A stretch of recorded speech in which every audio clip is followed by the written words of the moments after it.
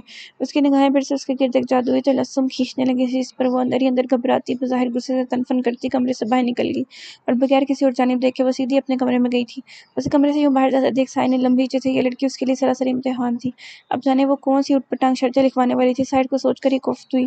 دل تو کیا منع کر دے کہ وہ اس کی کوئی شرط قبول نہیں کرنے والا، مگر پھر اس کی ہر درمی کو سوچ کر وہ حامی بھر گیا۔ اپنے دل کو اس لڑکی سے محبت پر سرزنش کرتا وہ خود پر خفا ہوتا اپنے بیڈ پر گیا تھا اور لیمپ آف کر کے سونے کی کوشش کرنے لگا، جو کہ آج تو نہایت مشکل امر تھا۔ وجہ اسرا عالم کی گہر افشانیاں تھیں۔ یہ دونوں ہی اپنی اپنی جگہ سر اٹھا کر جینے والوں میں سے تھے۔ محبت کا قیام ان کے درمیان مشکل ہی تھا۔ لاہور پہنچنے کے بعد وہ سیدھا اپنے ایک دوست کے پاس آیا تھا جو کہ یہاں ایک فلیٹ میں رہتا تھا۔ اس کا دوست ایک نامور وکیل تھا جو کہ عارف والا سے ہی تعلق رکھتا تھا، مگر اپنی جاب کی وجہ سے لاہور سیٹ تھا۔ اس کی فیملی بھی حازم کے گاؤں میں ہی رہتی تھی، جبکہ خود وہ اکیلا یہاں اس لگژری سے فلیٹ میں رہتا تھا۔ حازم نے یہاں پہنچ کر اسے اسرا کے بارے میں سب کچھ بتا دیا تھا، جس پر اس نے اس کی پوری مدد کرنے کا یقین دلایا تھا۔ حازم کے کوئی رہائش کا انتظام کرنے کا کہنے پر وہ اسے اپنے ساتھ ہی فلیٹ میں رہنے کا کہہ چکا تھا، جس پر حازم اس کا مشکور تھا۔ اسے لگتا تھا کہ اب اسرا کو ڈھونڈنا اس کے لیے مشکل نہیں ہے۔ واجد ایک بہت نامور وکیل تھا، اس کی پولیس والوں سے خوب جان پہچان تھی۔ یقیناً یہ سب اسرا کو ڈھونڈنے میں معاون ثابت ہوتے۔ وہ دل ہی دل میں بہت خوش تھا اور جلد از جلد اسرا تک پہنچنا چاہتا تھا، جس کے لیے اس وقت اسٹینڈ نہ لے کر اس نے سب سے بڑی غلطی کی تھی۔ بس وہ اسرا سے مل کر سب سے پہلے اپنے اس عمل کی معافی مانگے گا اور اسے اپنی محبت کے بارے میں بتائے گا۔ اپنے بے سکون دل کو ایسے دلاسے وہ روز دیتا تھا۔ اسے یہاں آئے ایک ہفتہ ہو چکا تھا اور جانے اسے اور کب تک انتظار کی سولی پر لٹکنا تھا۔ وہ اس دن کا منتظر تھا جب اس کی اسرا اس کے سامنے ہوگی اور وہ اسے اپنا حال دل سنائے گا۔ وہ جانتا تھا کہ وہ بہت غصہ ہوگی، مگر وہ اسے منا لے گا، اس کے نخرے برداشت کر لے گا، بس ایک دفعہ وہ اسے دوبارہ مل جائے۔ قسمت اسے اسرا سے ضرور ملواتی، مگر کون جانتا تھا یہ ملاقات عارضی ہوگی یا آخری۔ وقت پر اس کا ساتھ نہ دینے کی سزا تو کچھ اسے ملنی بھی چاہیے تھی، اور وہ اسرا عالم تھی جس کے بارے میں اندازہ لگانا یا اسے جاننے کا دعویٰ کرنا سوائے غلط فہمی کے کچھ نہ تھا۔ "What's wrong with you? ذہنی توازن درست ہے یا اپنی بہن کی طرح تمہارا دماغ بھی خراب ہو گیا ہے؟" اس کی مسلسل خود پر جمی نظروں سے چڑھتے ہوئے وہ دانت کھچا کر بولا تھا۔ رافع نے اسرا کے بارے میں خیالات پر نفی میں سر ہلایا تھا۔ ان دونوں کا کوئی جوڑ بنتا ہی نہیں تھا۔ آج صبح جب وہ اسرا سے ساحر کے بارے میں بات کر رہا تھا تب اس نے بھی اسی طرح ناگواری سے اسے "کھری دماغ SSP" کہا تھا، اور اب وہ بھی اس کی شان میں بالکل ایسے ہی الفاظ استعمال کر رہا تھا۔ اسرا نے اس سے اس ڈیل کا قطعی ذکر نہیں کیا تھا۔ رافع کے پوچھنے پر اس نے کہہ دیا تھا کہ اس نے اس کے شادی پر پوچھنے پر ہاں کر دی۔ کیوں کی ہے اس کی وجہ وہ اسے بتا سکتی اور نہ ہی وہ اسے فورس کرے۔ رافع کو بس دل کا دورہ پڑنا باقی تھا، ورنہ وہ تو پورے 15 منٹ شوق کی کیفیت میں بیٹھا اسرا کو بے تاثر نگاہوں سے دیکھتا رہا۔ یہ سن کر ہی اس نے اسے شادی پر ہاں کر دی ہے۔ اسرا اور سر کی شادی ہو رہی تھی، یہ خبر اس کے لیے ایک بہت بڑا دھماکہ تھی جسے قبول کرنے میں اسے کئی لمحے لگے تھے۔ سر نے ضرور اسرا کو کسی بہت بڑی چیز پر مجبور کیا ہوگا جس پر اس نے رضامندی دی۔ پوچھنے پر بھی اسرا کے کچھ نہ بتانے پر وہ ساحر سے وجہ جاننے کا ارادہ کر چکا تھا۔ رافع پولیس اسٹیشن سے ایک ضروری بات کا کہہ کر بڑی مشکل سے ساحر کو اس قریبی ریسٹورانٹ لے آیا تھا جو کہ اسے ہاتھ ہی نہیں آ رہا تھا۔ اتنا سب کچھ ہو گیا اور اس نے اسے بتانا بھی پسند نہیں کیا۔ رافع سے سخت خفا تھا۔ ساحر نے لنچ میں اپنے لیے سینڈوچ اور کافی کا آرڈر دیا، جبکہ رافع نے ناراضگی ظاہر کرتے ہوئے صرف کافی منگوائی تھی۔ وہ جب سے یہاں آیا تھا ساحر کے سامنے کرسی رکھ کر بیٹھا اسے شکوہ کرنے نگاہوں سے دیکھی جا رہا تھا، جس پر وہ بزش ہو کر اسے پوچھ رہا تھا، اگر آپ کو اس کا اتنا ہی دماغ خراب لگتا ہے تو کیوں کر رہے ہیں اسے شادی؟ مجھے تو ابھی تک اپنے کانوں سنی بات پر اعتبار نہیں آ رہا کہ اسرا نے آپ سے شادی کرنے کے لیے ہاں کر دی ہے۔ وہ ایسا کیسے کر سکتی ہے؟ ضرور آپ نے کچھ کہا ہوگا، ورنہ اسرا تو ایسا کبھی نہیں کرتی۔ رافع نے آنکھیں چھوٹی کر کے اسے گھورتے ہوئے سنجیدہ سے لہجے میں پوچھا۔ اس کا انداز گریزنے والا تھا۔ مکمل یونیفارم میں ملبوس ساحر یہاں موجود تمام لوگوں کی توجہ اپنی جانب مبذول کر گیا تھا۔ یونیفارم میں وہ نظر لگ جانے کی حد تک پیارا لگتا تھا۔ اس کی ہینڈسمنس مزید پرکشش سی ہو جاتی تھی۔ "کیوں، تمہاری بہن کسی ملک کی شہزادی ہے جس کی مجھ سے شادی نہیں ہو سکتی؟" ساحر نے ماتھے پر تیوری ڈالے اسے ناگواری سے دیکھتے ہوئے پوچھا۔ سنجیدہ سی شکل پر ناگواری سی پھیل گئی تھی۔ "بات کو گھمائیں مت سر، یہ بتائیں کہ آپ نے اسے ایسا کیا کہا ہے جس پر اس نے آپ سے شادی کرنے پر اپنی رضامندی دی؟" رافع نے سنجیدگی سے ہنوز آنکھیں چھوٹی کیے اسے گھورتے ہوئے پوچھا۔ وہ سنجیدہ تھا، اس کے ذہن میں ایک ساتھ بہت سے سوال گردش کر رہے تھے جس کا جواب نہ تو اسے اسرا دے رہی تھی اور نہ ہی ساحر۔ "مجھے کیا پتا اس نے ہاں کیوں کی، یہ تم اس سے ہی کیوں نہیں پوچھتے؟" ساحر کا انداز جان چھڑوانے والا تھا۔ اس نے شانے اچکاتے ہوئے لاپرواہی سے کہا۔ اس کا آرڈر کیا ہوا لنچ آ چکا تھا۔ وہ اپنی کافی اور سینڈوچز کی جانب متوجہ ہوا۔ رافع کو لگا وہ پتھر سے سر پھوڑا ہے۔ "اور یہ محبت کا کیا سین ہے؟ آپ نے سب کے سامنے کہا کہ آپ کو اسرا سے محبت ہے، اس لیے آپ اس سے شادی کر رہے ہیں۔ میری یادداشت میں تو ایسا کوئی لمحہ محفوظ نہیں جس میں آپ نے اسے کبھی ٹھیک سے بات بھی کی ہو، تو پھر آپ کو اسے محبت کیسے ہوگی؟ رافع نے الجھتے ہوئے پوچھا۔ اسے سمجھ نہیں آ رہا تھا کہ وہ کیا کرنے والا ہے۔ ساحر نے سینڈوچز کے بائٹ لیتے ہوئے اس کے پریشان سے چہرے کو دیکھا تھا۔ رافع ہنوز اسے سوالیہ نگاہوں سے دیکھ رہا تھا، اس کے جواب کا منتظر تھا۔ تمہیں مجھ پر ٹرسٹ ہے نا؟ ساحر نے ٹیشو سے ہاتھ صاف کرتے ہوئے اس کی آنکھوں میں دیکھ کر سنجیدگی سے پوچھا۔ 150%۔ رافع نے لمحوں میں جواب دیا تھا۔ اس پر تو وہ خود سے بھی زیادہ اعتبار کرتا تھا۔ تو بس پھر سارے سوال اپنے ذہن سے نکال دو، ریلیکس ہو جاؤ۔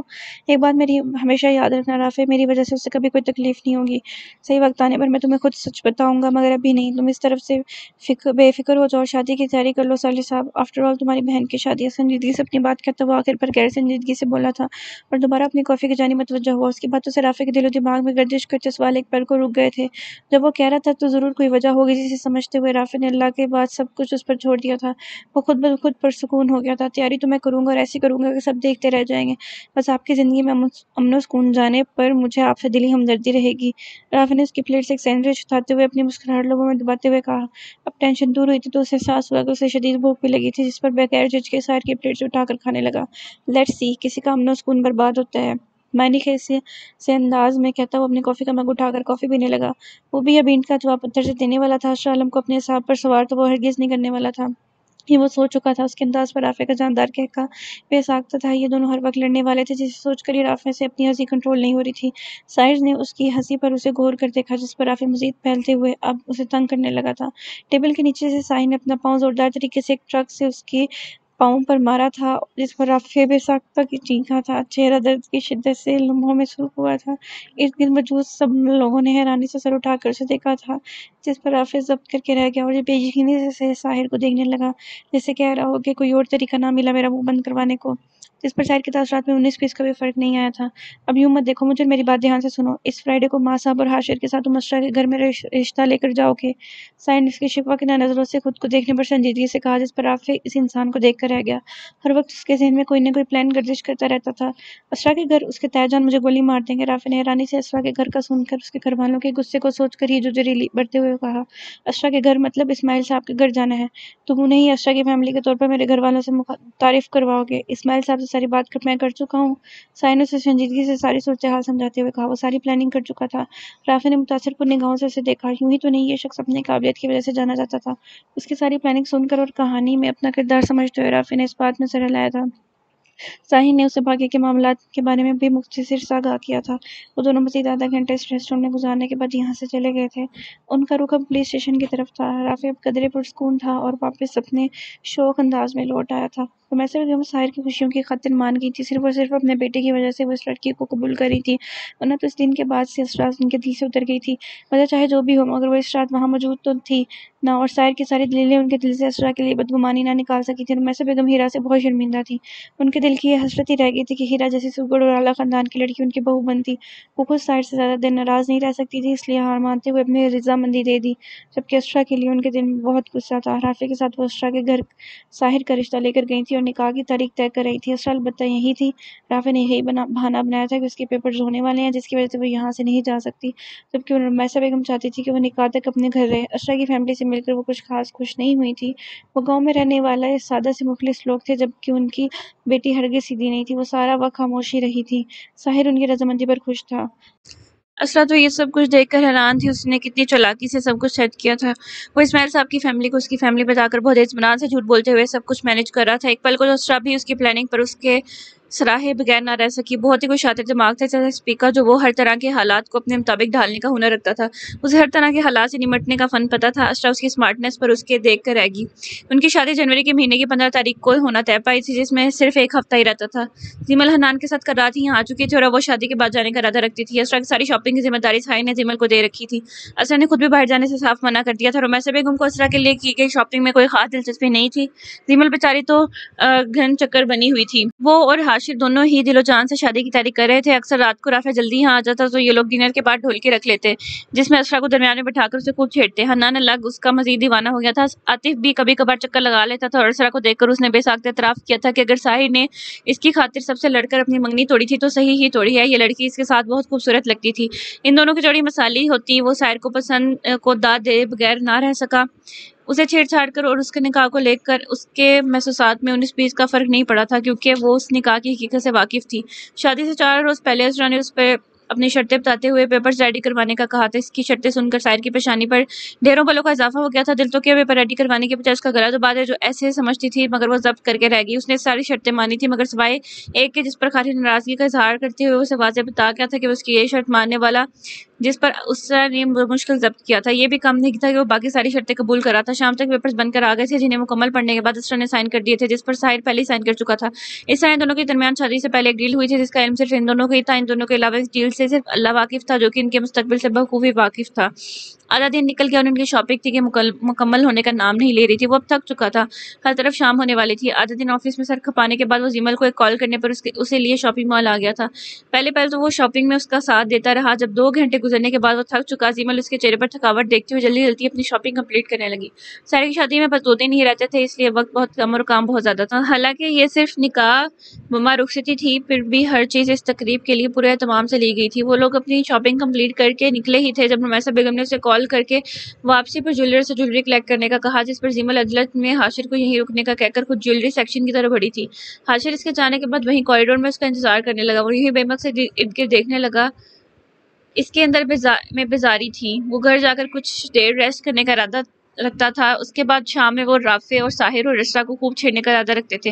آج انہوں نے اسپیشل ڈھولکی رکھی تھی، جس میں ساحر کو بھی شامل ہونے کے لیے وہ صبح سے وعدہ لے چکا تھا، مگر اس سب کے لیے اس کا تازہ دم ہونا ضروری تھا۔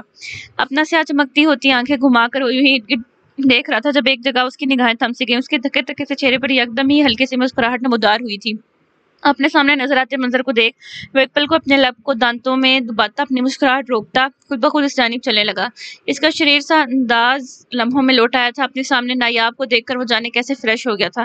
کیا میں آپ کی مدد کر سکتا ہوں؟ آپ کی چہرے پر گہری سنجیدگی طاری کرتے ہوئے شائستہ سے لہجے میں اس کی پشت پر کھڑا پوچھ رہا تھا۔ اپنی پشت پر جانی پہچانی آواز سنتے ہوئے وہ فوراً پلٹی تھی اور اپنے چہرے سے اسے کھڑا دیکھ وہ تھوڑی حیران ہوئی تھی۔ ڈارک بلیو پینٹ پر لائٹ پنک کلر کی شرٹ میں ملبوس، جس پر لائننگ والی بلیو ٹائی لگائے، وہ خاصا ہینڈسم لگ رہا تھا۔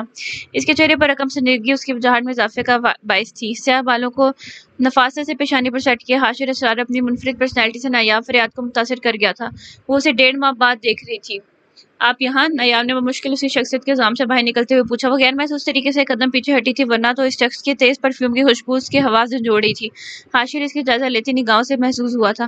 اب یہ پبلک پلیس ہے تو بندہ بھولے بھٹکے سے کبھی نہ کبھی ٹکرا ہی جاتا ہے، ورنہ آپ کو تو کبھی اتنی توفیق ہی نہیں ہوئی کہ آپ مجھے اپنے گھر لنچ یا ڈنر پر انوائٹ کریں۔ ہاشر نے اس کی حیرانی پر شکایتی نظروں سے اسے دیکھتے ہوئے کہا، جس پر نایاب اس کی گہری نگاہیں اپنے چہرے پر محسوس کرتی ایک پل کو سٹپٹائی تھی۔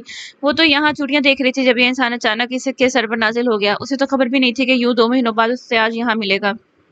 وہ اپنی کزن کے ساتھ یہاں آئی تھی، جو کہ فوڈ کورٹ میں بیٹھی اس کا انتظار کر رہی تھی، اور وہ یہاں یہ چوڑیاں دیکھتے ہوئے رک گئی تھی۔ میں آپ کو کیوں اپنے گھر انوائٹ کروں؟ کہ آپ میری پھپھو کے بیٹے ہیں جو میں آپ کی دعوتیں کرتی پھروں؟ نایاب نے سنبھلتے ہی تنگ تنک کر پوچھا۔ جانے کیوں اس کے دل میں آج ہرگز اس سے بحث کرنے کو نہیں تھا، مگر پھر بھی وہ اپنے اصلی اسپاٹ انداز میں بولی، جس پر ہاشر نے اپنی سیاہ مقناطیسی آنکھیں گھمائی تھیں، اور نایاب اس کے اس دل فریب انداز کو دیکھ کر رہ گئی۔ مجھے آپ کی پھپھو کا بیٹا بننے کا کوئی شوق بھی نہیں، اور ضروری تو نہیں کہ جن سے جان پہچان ہو صرف انہیں ہی دعوت پر بلایا جائے۔ کچھ ملاقاتیں جان پہچان بڑھانے کے لیے بھی تو کی جاتی ہیں۔ ہلکا سا جھک کر اس کی نگاہوں میں دیکھتے ہوئے جانے کیا کہنا چاہ رہا تھا کہ ایک پل کو نایاب کا دل اس کے جان لیوا انداز پر رکا تھا۔ وہ پورے کا پورا اس کی جانب متوجہ تھا۔ ارد گرد گزرتے لوگوں نے ایک سرسری سی نگاہ ان پر ڈالی تھی۔ نایاب نے فقط ایک پل کو اپنی ہیزل رنگ آنکھوں سے اس کا سیاہ مقناطیسی نگاہوں میں دیکھا تھا، اور اس کے بعد وہ نگاہیں چرا گئی۔ آپ کیا کہنا چاہتے ہیں؟ اپنے پہلے اس سے درست بالوں کو مزید درست کرتے ہوئے ارد گرد دیکھتے ہوئے بظاہر لاپرواہ سے انداز میں بولی تھی، جبکہ جانے کیوں آج اسے یہاں رکنا مشکل لگا۔ اس نے گزشتہ مہینوں میں اسے مس کیا تھا۔ جانے کیوں وہ انجانے میں ہی کئی بار اس ریسٹورینٹ گئی تھی کہ شاید اس کی دوبارہ ملاقات ہو جائے، مگر وہ اسے نہیں ملا، اور آج اچانک اس کے سامنے آ جانے پر نایاب اپنی عجیب ہوتی کیفیت سے انجان تھی۔ 2 دن بعد میرے بھائی کی شادی ہے۔ انویٹیشن کارڈ آپ کے فادر کو میں دے چکا ہوں۔ اگر آپ ان کے ساتھ تشریف لائیں گے تو مجھے اچھا لگے گا۔ آپ آئیں گی نا؟ ہاشر نے آس بھرے لہجے میں اسے دیکھتے ہوئے پوچھا، جس کی خود سے گھبراہٹ جانے کیوں اسے بہت اچھی لگ رہی تھی۔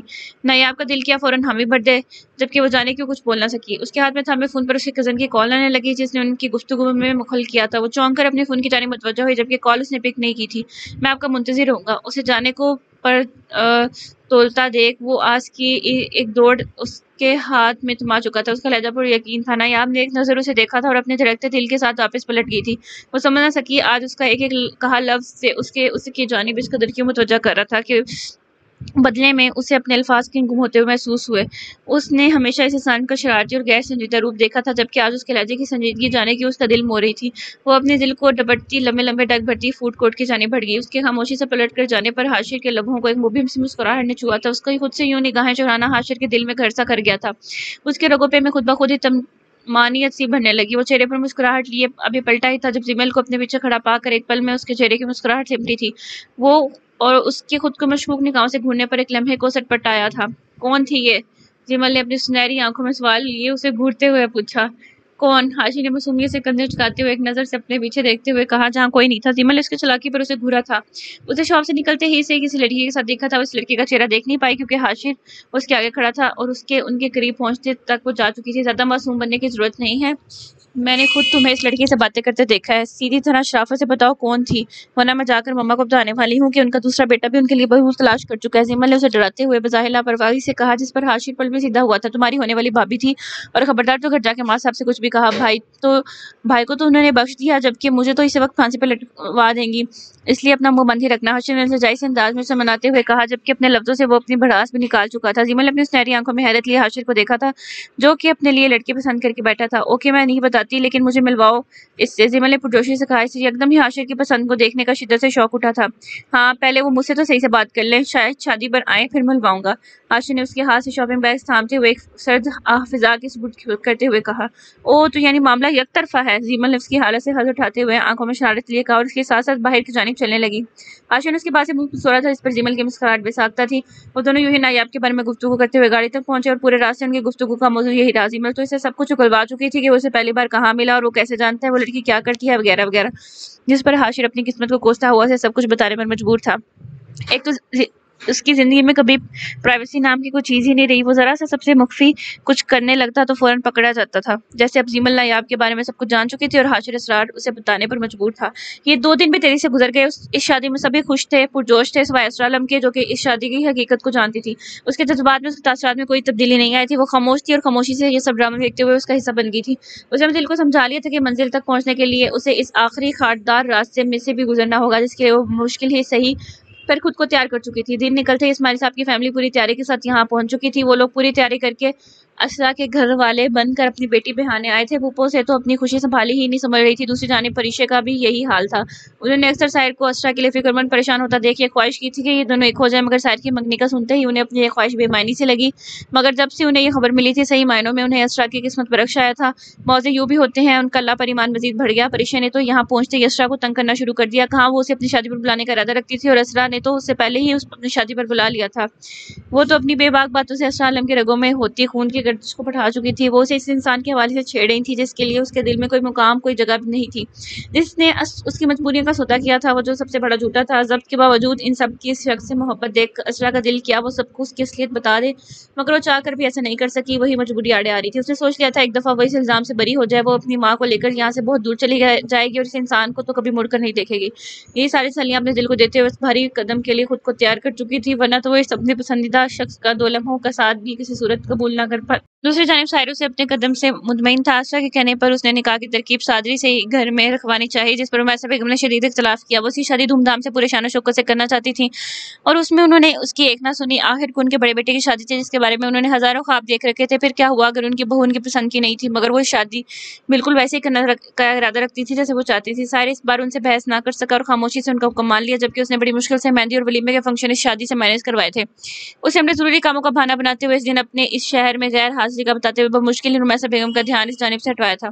ولیمے کی تقریب وہ کچھ مہینوں بعد کرنے کے لیے رمیسہ بیگم کو بمشکل ہی منا پایا تھا، ورنہ تو وہ اس منطق پر اس سے شدید خفا ہوئی تھی۔ بہرحال وہ بھی ساحر اسرار تھا، کسی ایک کی سنتا تھا تو بدلے میں اپنی شرح منواتا تھا۔ اس نے رمیسہ بیگم کی فرمائش پر نکاح اور رخصتی کا فنکشن ان کی خواہش کے مطابق کرنے کی حامی بھر لی، جبکہ مہندی پر تو سرے سے انکار کر دیا اور ولیمہ فی الحال پوسٹ پون کرا دیا تھا۔ آج جمعے کے مبارک دن ان کا نکاح تھا۔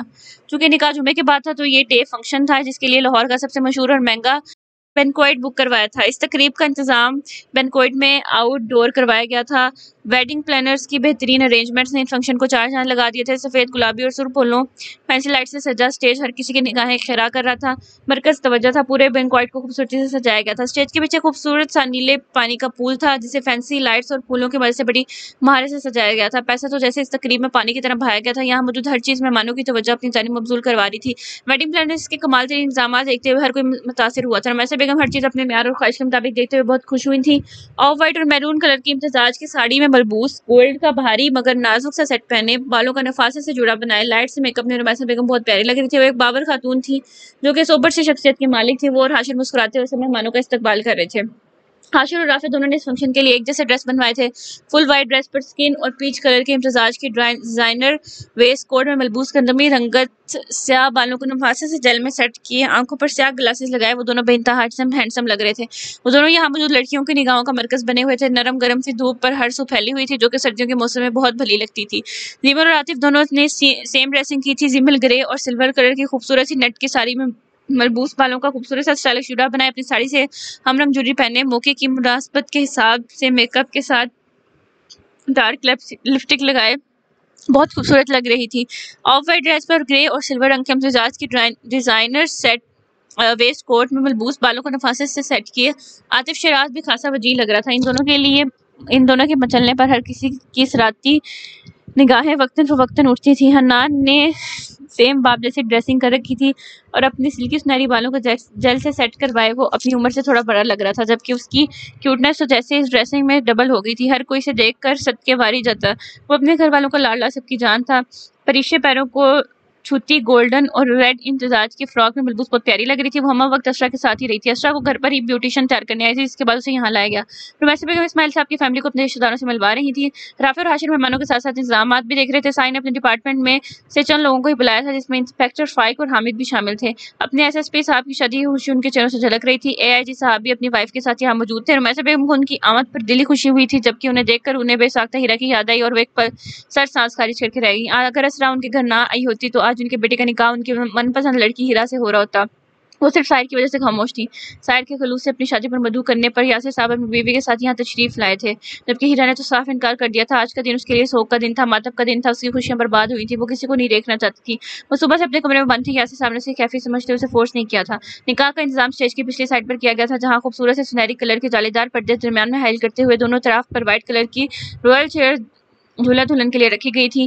مائک سسٹم میں ان کا نکاح ہونا تھا تاکہ یہاں موجود ہر کوئی ان کے اس مقدس رشتے کا گواہ رہ سکے۔ صرف ساحر اور اسرا کی فیملیز اس طرف موجود تھی، جبکہ باقی سب مہمان اسٹیج کی دوسری جانب تھے۔ رمیسہ بیگم کا ہاتھ حقیقت اور محبت سے تھامے ساحر انہیں اس حصے میں لایا تھا۔ رمیسہ بیگم نے بے ساختہ اس کی پیشانی چومی تھی، جو کہ آج نظر لگ جانے کی حد تک پیارا لگ رہا تھا۔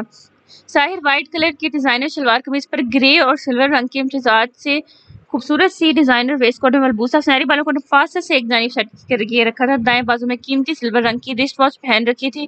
لمبی کھڑی ستواں ناک، چمکتی ہوئی سنہری آنکھیں، سر کو سفید رنگت، وہ بے حد وجیح لگ رہا تھا۔ اس کی کمال و وجاہت لفظوں کی محتاج تو نہ تھی، وہ کسی ریاست کا مغرور سے شہزادہ معلوم ہوتا تھا جو ہر کسی سے بے نیاز اپنی پوری وجاہت کے ساتھ اپنی شہزادی کو مستقل اپنی دسترس میں لینے والا تھا۔ اس پر وائٹ کلر بہت جچ رہا تھا۔ اسے دیکھنے والے اس لڑکی کی قسمت کو سراہے بغیر نہ رہ سکے تھے۔ سنہری آنکھوں میں کچھ پا لینے کی چمک بڑی واضح تھی۔ اس کے وجیح چہرے کے نقوش پر اطمینان سا پھیلا ہوا تھا۔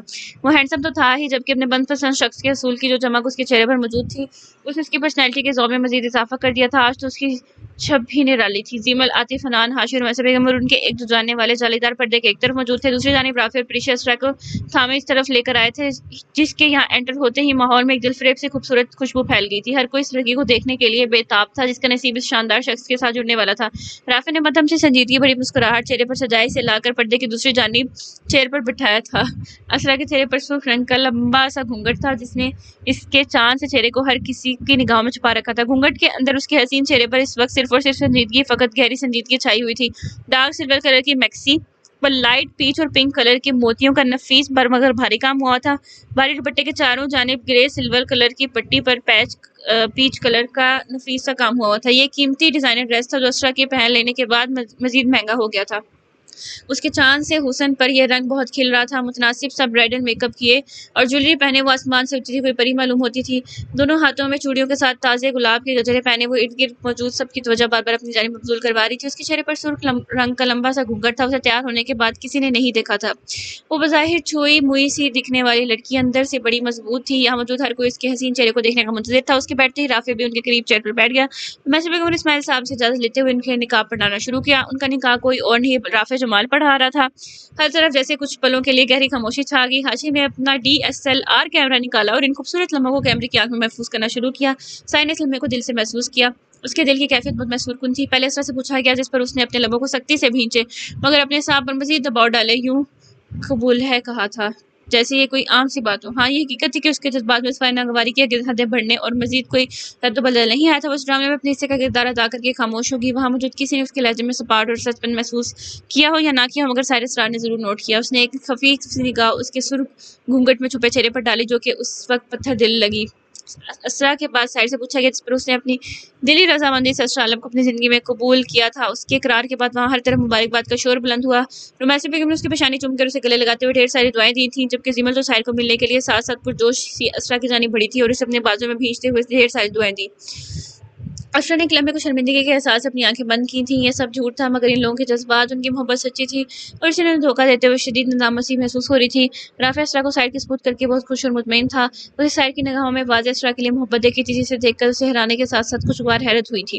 اسماعیل صاحب نے اسرا کے سر پر پیار دیتے ہوئے اسے ڈھیر ساری دعائیں دی تھیں۔ وہیں پھوپھو اور پریشا نے بھی اپنے ساتھ لگاتے ہوئے اپنی خوشی کا اظہار کیا۔ نکاح کے ہوتے ہی درمیان میں حائل سنہری جعلی ہردار پردہ ہٹا دیا گیا جس کے بعد محسن بیگم نے سائر سے اسرا کا گھونگھٹ اٹھانے کو کہا تھا جس پر رافع اور حاشی کے شوخی بھرے جملوں نے وہاں موجود سب کے لبوں پر مسکراہٹ بکھیر دی۔ آج تو سائر کو جانے کی ان کی باتوں پر کوئی غصہ کوئی جھنجھلاہٹ محسوس نہیں ہو رہی تھی۔ وہ محظوظ سا ہوتا ان سب کے منتظر چہروں پر ایک نظر ڈالتا اسرا کی جانب بڑھا تھا اور ہلکا سا جھکتے ہوئے اس نے اس کے چہرے پر سے گھونگھٹ کو ہٹا دیا۔ چند ہی مہمان یہاں اس طرف موجود تھے۔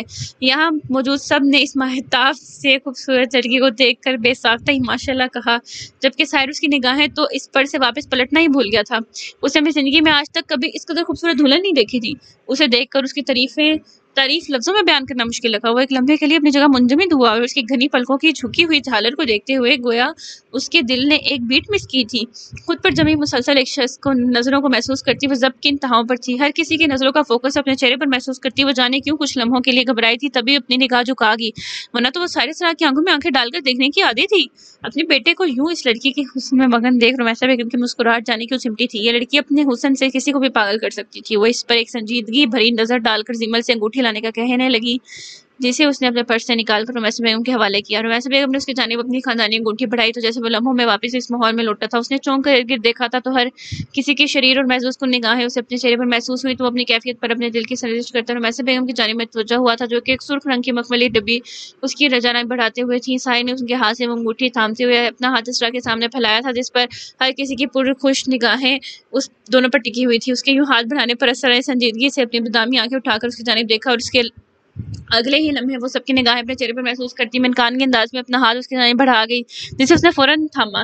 اس کے لمس سے اسرا کو لگا جیسے اس کا دل ہتھیلی میں دھڑک رہا ہو۔ وہ ایک پل کو اس کے اصل لمس سے اندر ہی اندر گھبرائی تھی جبکہ چہرے سے ظاہر ہونے نہ دیا۔ سائر کی انگوٹھی پہناتے ہی ہر طرف تالیوں کا شور گونجا تھا جس پر اس کے چہرے پر ایک خوبصورت سی مسکراہٹ ٹھہر گئی جبکہ اس نے اسرا کا ہاتھ اب بھی نہ چھوڑا تھا۔ اپنے ایک دم ہوتی عجیب سی کیفیت سے پریشان اسرا نے کئی بار اس کے مضبوط ہاتھ سے اپنی نازک ہاتھ کھینچنے کی کوشش کی جبکہ وہ تو جیسے اس کا ہاتھ چھوڑنے کو تیار ہی نہیں تھا۔ اس کے ہاتھ چھڑوانے کی ان کوشش پر محظوظ ہوتے وہ جان بوجھ کر خود کو لاپرواہ ظاہر کرتا اس کا ہاتھ تھام کر کھڑا تھا۔ انہوں نے بے ساختگی ہزار کے نوٹ ان کے سر سے وار کر ان کا صدقہ دیا تھا۔ وہ دونوں ایک ساتھ نظر لگ جانے کی حد تک پیارے لگ رہے تھے۔ زمل اور اسماعیل صاحب نے بے ساختگی ان دونوں پر سے کئی ہزار کے نوٹ وار کر ان کا صدقہ دیا تھا۔ ان کی چار سورج کی جوڑی تو ہر کسی کی نگاہوں کا مرکز بنی ہوئی تھی۔ اس کے مزید مضبوطی سے ہاتھ تھامنے پر اسرا نے آنکھوں میں غصہ لیے اپنا چہرہ اٹھا کر اسے دیکھا تھا جس نے اپنی سنہری آنکھوں پر سیاہ شیڈ لگا رکھے تھے۔ اس کی پرسنالٹی کا چارم بہت دلکش تھا۔ ایک پل کو اسرا کا دل بھی اس کی شخصیت کے چارم میں الجھا تھا جس پر اس کے دل نے اس کے یوں بار بار مزاحمت کرنے پر احتجاج کیا۔ اس کے چہرے کے غصے بھرے تاثرات خود بخود ڈھیلے پڑے تھے اور بمشکل اپنی پلکیں جھپکتی نگاہیں پھیر کے اس شخص کا شمار حسین ترین مردوں میں ہوتا تھا جس کا اعتراف کرنے سے وہ خود کو روک نہ پائی۔ حاشی نے اس لمحے کو اپنے کیمرے کی آنکھ میں قید کیا تھا جس پر وہ نیم لبوں سے آنکھوں میں بسندگی لیے اس کی جانب تک رہی تھی اور وہ بے نیازی سے اس کا ہاتھ تھامتے اپنے قریب کھڑی پریشا کی کسی بات پر دلکشی سے مسکرا رہا تھا۔ یہ ایک بہت خوبصورت پوز دوست تھا جسے حاشر اسرار اپنے کیمرے کی آنکھ میں قید کر چکا تھا۔ کچھ دیر بعد میسر بیگم نے ساحر سے اسرا کو اسٹیج پر لے جانے کا کہا، جبکہ باقی سب مہمان بھی ان کے منتظر تھے تو بڑی فرمانبرداری سے اس بات میں سر ہلاتا ان کی جانب مڑا تھا اور اس کا گھونگھٹ واپس اس کے چہرے پر ڈالتے ہوئے اسے لیے آگے بڑھنے لگا۔ اور میسر بیگم سمیت زیمل نے بھی اس کے دوبارہ اسرا کو گھونگھٹ اٹھانے پر اعتراض کیا تھا، جبکہ ساحر بڑی سہولت سے انکار کر چکا تھا کہ وہ نہیں چاہتا یہاں موجود کوئی بھی مرد اس کی بیوی کو دیکھے یا کوئی بھی اپنے موبائل فون اور ٹیبلٹس میں اس کی بیوی کی تصویریں بنائے، جس پر وہاں موجود سب نے ہی بے یقینی اور حیرانی سے ساحر کا اسرا کے لیے یہ انداز دیکھا، جبکہ رمیسہ بیگم کا موڈ شدید خراب ہو گیا تھا۔ انہوں نے اسرا کے میک اپ پر لاکھوں روپے خرچ کیے تھے جسے ان کا بیٹا بڑی مہارت سے چھپا چکا تھا، جبکہ زیمل اس کی بات سمجھتی خوب محظوظ ہوئی تھی۔ رافع اور حاشر نے تو ساحر کو خوب چھیڑا تھا، جو کہ آج بالکل ہی بدلا ہوا لگ رہا تھا۔ وہ لوگ تو اس کے اسرا کے لیے محبت دیکھ دیکھ کر خوب محظوظ ہو رہے تھے، جبکہ ساحر اسرار کو کوئی پرواہ ہی نہیں تھی، اور اسرا جو کب سے یہ سوچ رہی تھی کہ اب لے جا کر اسے اتنے لوگوں کے درمیان بٹھا دیا جائے گا، گھر کو کوئی اسے پہچان لیتا تو کتنا تماشا بنتا۔ وہ اندر ہی اندر گھبرا رہی تھی، مگر ساحر کی حرکت پر اس نے بے حد حیرانی سے اپنا چہرہ اٹھا کر کاجل سے سجی خوبصورتی بادامی آنکھوں سے اسے دیکھا تو کیا وہ اس کے ذہن میں چلتی سوچوں کو پڑ چکا تھا؟ وہ اس کی پریشانی کو کیسے بھام گیا تھا، اسرا کو سمجھ نہ آئی۔ اس ایک لمحے کے لیے وہ دل میں اس کی اتنی مشکور ہوئی، اور اب کی بار اس نے اپنا ہاتھ اس کے ہاتھ سے نہیں نکالا تھا، جبکہ غیر ارادی طور پر وہ اس کا ہاتھ مضبوطی سے تھام کر اس کے ساتھ چلنے لگی تھی۔ ان کی زندگی کے ایک نئے سفر کا آغاز تھا، جس پر وقتی ہی صحیح مگر وہ اس کا ساتھ دے رہی تھی۔ وہ دونوں اسٹیج کی طرف بنے پھولوں سے سجے راستے پر چلتے ہوئے اسٹیج کی طرف بڑھے تھے، جہاں موجود اطراف میں کھڑے لوگوں نے پرجوشی سے ان کی ڈھیر ساری تصویریں کھینچی تھی۔ پریشا نے اسرا کے گھیرے دار میکسی کو دائیں طرف سے تھام رکھا تھا تاکہ اسے چلنے میں مسئلہ نہ ہو۔ اس کے ساتھ چلتے ساحر کا انداز محتاط تھا، اس نے یوں احتیاط سے اس کا ہاتھ تھاما تھا جیسے وہ کوئی نازک سی چیز ہو جسے مضبوط گرفت سے پکڑنے پر ٹوٹ جانے کا خدشہ ہو۔ کچھ ہی لمحوں بعد سورج ڈھلنے والا تھا، اسے لا کر اسٹیج پر بٹھاتے ہوئے کسی فاتح کی طرح اس کی ساتھ بیٹھا تھا، جس کے بعد اسٹیج پر مہمانوں کی آمد شروع ہو چکی تھی۔ ہر کوئی جھک کر ان کے قریب آ کر اسرا کا گھونگھٹ اٹھا کر اسے ایک نظر دیکھتا اور خود کو تعریفیں کرنے سے روک نہ پاتا۔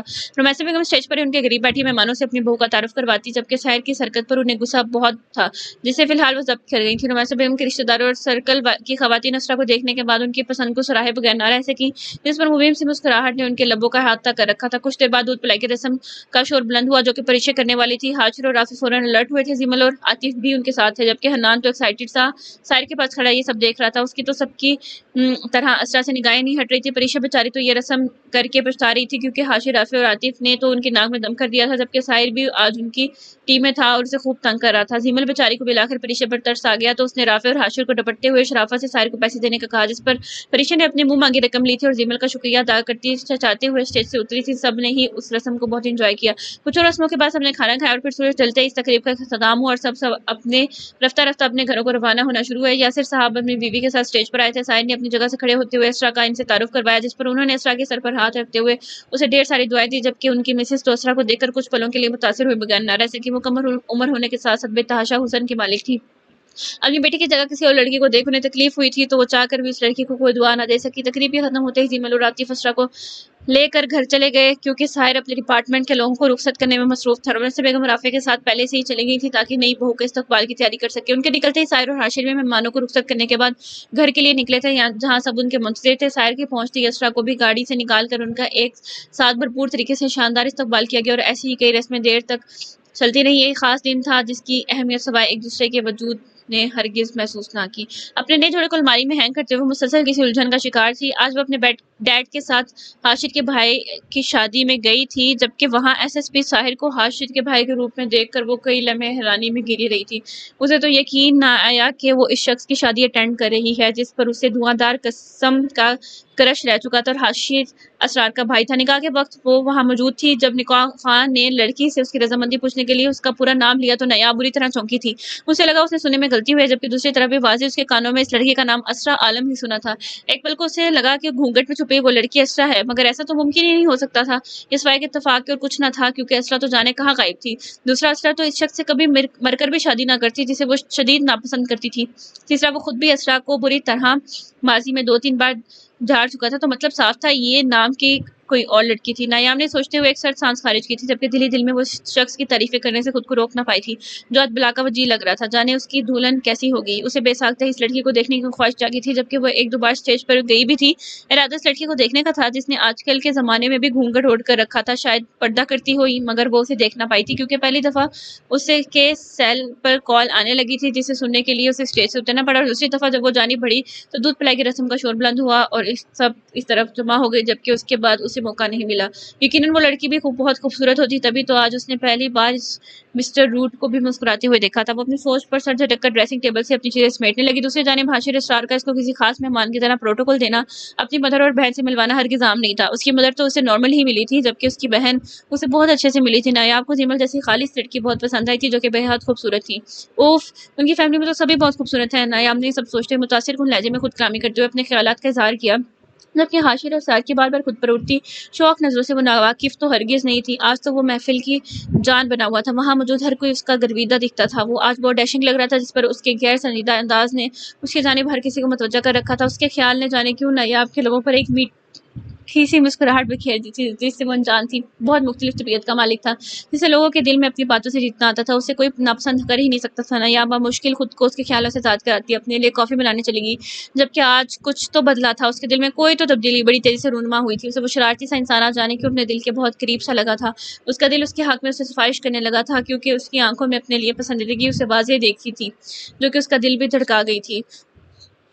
پورے کمرے میں تیز گلابوں کی خوشبو ہر سو پھیلی ہوئی تھی۔ ایک طرف ٹیبل پر پڑی خوبصورت سے پھولوں اور فینسی کینڈلز کی مدد سے کی گئی ڈیکوریشن نے اس کمرے کے ماحول کو خوابناک بنا دیا تھا۔ موم بتیوں کے ٹمٹماتے شعلوں نے اپنی مخصوص روشنی ارد گرد پھیلا رکھی تھی۔ یہاں موجود ہر چیز مول لینے والی تھی، جبکہ دوسری جانب پر بغیر اس کمرے کے ماحول کا اثر لیے چہرے پر گہری سنجیدگی سجائے اپنے لمبے کلی بالوں میں برش کری تھی۔ اس کا انداز پاٹ تھا، وہ اس وقت سادے سے ہلکے سبز رنگ کے گرم سوٹ میں ملبوس تھی۔ اس کا چہرہ ہر طرح کے میک اپ سے پاک تھا۔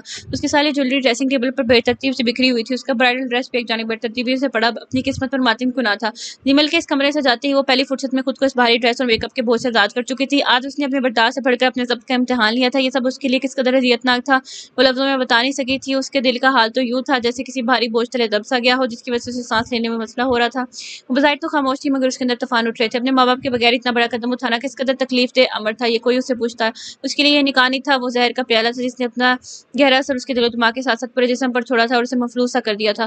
اپنے بالوں کا ڈھیلا سا جوڑا بنانے کے بعد اس نے ایک سنجیدگی بھری نظر آتے اپنے عکس پر ڈالی۔ اس کا سادگی میں ڈوبا سوگوار حسن بڑا دلکش تھا، جبکہ اسے اپنا عکس اس ایگریمنٹ پر اپنی ذات کا مذاق اڑاتا معلوم ہوا۔ اس نے خود کو بے گناہ ثابت کرنے کے لیے شخص سے سودے بازی کی تھی، اور پھر وہ بھی وقتی ہی صحیح، پر اس جیسی ہو گئی تھی۔ وہ اسے غلط کہتی تھی، اور خود اس نے کیا کیا، بجائے اس کی اس دھوکے تکے کی آفت کو رد کرنے کے اس نے اسے قبول کر لیا۔ شخص کا کام ہوگا دوسروں کو دھوکہ دینا، ان سب سے جھوٹ بولنا، اور آج وہ بھی اس کھیل میں اس کے ساتھ کھڑی تھی۔ اس نے بھی تو آج سب کے جذبات کا مذاق اڑایا، سب کو دھوکہ دیا۔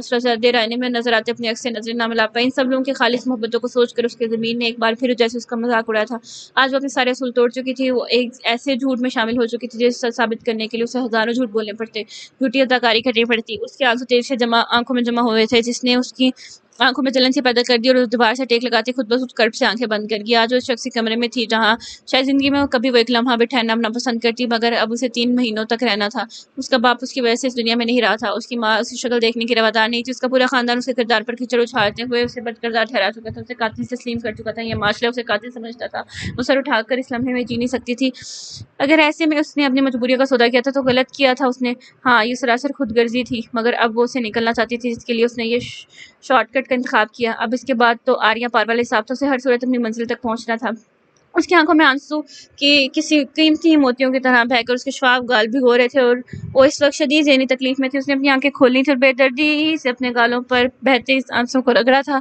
جب اس نے اپنے ہاتھ میں پہنی واحد انگوٹھی کا احساس ہوا، اس نے چونک کر اپنے ہاتھ سامنے کیا اور اس رنگ کو دیکھا جو آج اس نے اسے سب کے سامنے پہنائی تھی۔ کچھ لمحے سنجیدگی سے اس رنگ کو دیکھنے کے بعد اس نے بے دردی سے اسے کھینچ کر اپنی انگلی سے نکال کر ڈریسنگ پر باقی جویلری کے ساتھ پٹکا تھا۔ یہ میری برداشت کا آخری امتحان ہے، وہ آخری کڑوا گھونٹ ہے جسے میں نے ہار نہ مانتے ہوئے اس مصیبت سے نکلنے کے لیے بھرا ہے، جبکہ اس کے بعد اپنی زندگی میں کسی مداخلت برداشت نہیں کروں گی۔ اس انسان کی تو قطعی نہیں۔ وہ غم و غصے سے خود کو باور کرواتی تھی، جیسے اپنے دل کو تسلی دے رہی تھی کہ یہ امتحان وقتی ہے، وقت گزر جائے گا، اسے اس بارے میں زیادہ نہیں سوچنا۔ اپنے اندر اٹھے طوفان کو وہ مشکل ضبط کرتی وہ بستر کی جانب بڑھی تھی اور ماسے تکیہ اور بلینکٹ اٹھا کر وہ صوفے کی جانب بڑھی تھی، جبکہ اس لمحے کی یہ سجاوٹ اس کی توجہ نہ چاہتے ہوئے بھی دوبارہ مبذول ہوئی تھی، اور وہ اس شخص کی اس حرکت پر جی جان سے جل کر رہ گئی تھی۔